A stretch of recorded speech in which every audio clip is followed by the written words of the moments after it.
Today I got a ton of rivets to pull out of this thing, and we'll take a look and see what's under the skin.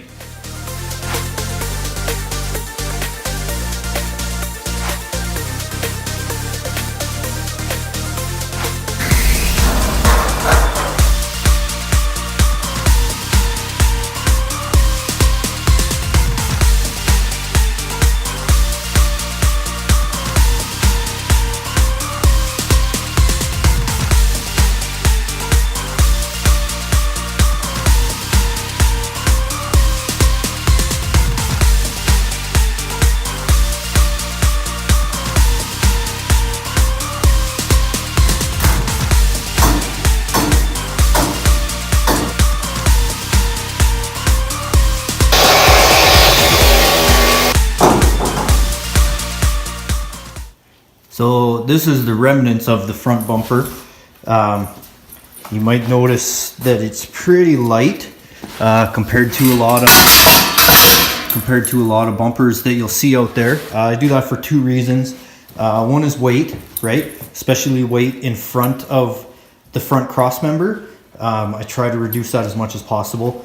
And then second is just the crush factor. I'd rather have that crush than transfer some of that impact into the frame and potentially take out part of the frame. Some of these quarter panels look salvageable. I'm really hoping they are. Not so much about the tin work. I'm pretty comfortable doing the body panels. The tin isn't too expensive. It's the decals.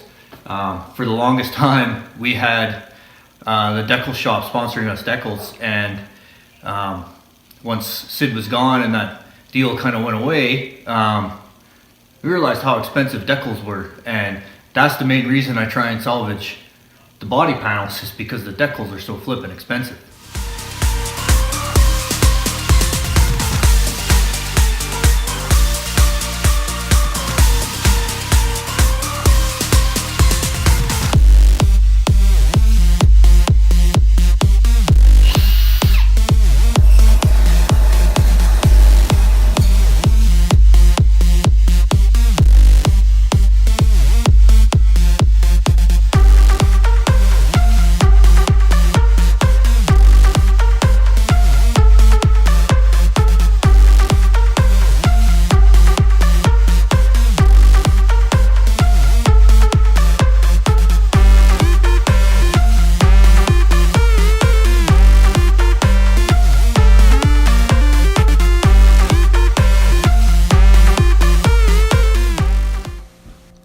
So you've probably noticed this nice big dent here in the frame rail. That happened a few years ago. Every couple of years we do a pavement race at the end of the year.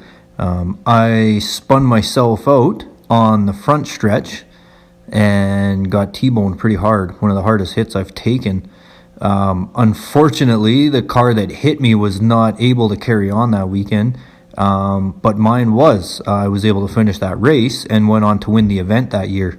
Partly because of the way the car is built, being able to withstand that kind of impact, and just sheer luck that he hit me right square in between the tires, and nothing that really did any damage.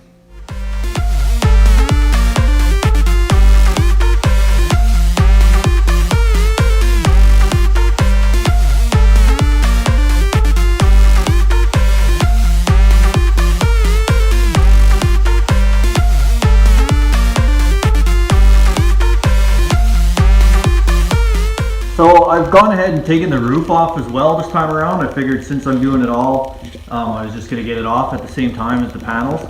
I'm going to be redoing the, not the halo, but just the head supports in between the halo and the rear hoop this year. With the containment seat, my head does sit a little higher than it used to. So right now I'm pretty close to this bar. So I'm going to build a new one that kind of arcs up and just gives my head a little bit more height in case of a roof impact. We've seen it once in the past few years, a car as it's upside down be hitting the roof, and I think that's one of the most important bars on the roll cage.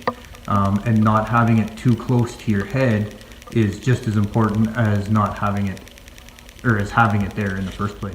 Well, that gives you guys a bit of a peek underneath the skin of the car. It's as far as I'm going to get today. That was a lot of rivets to drill out.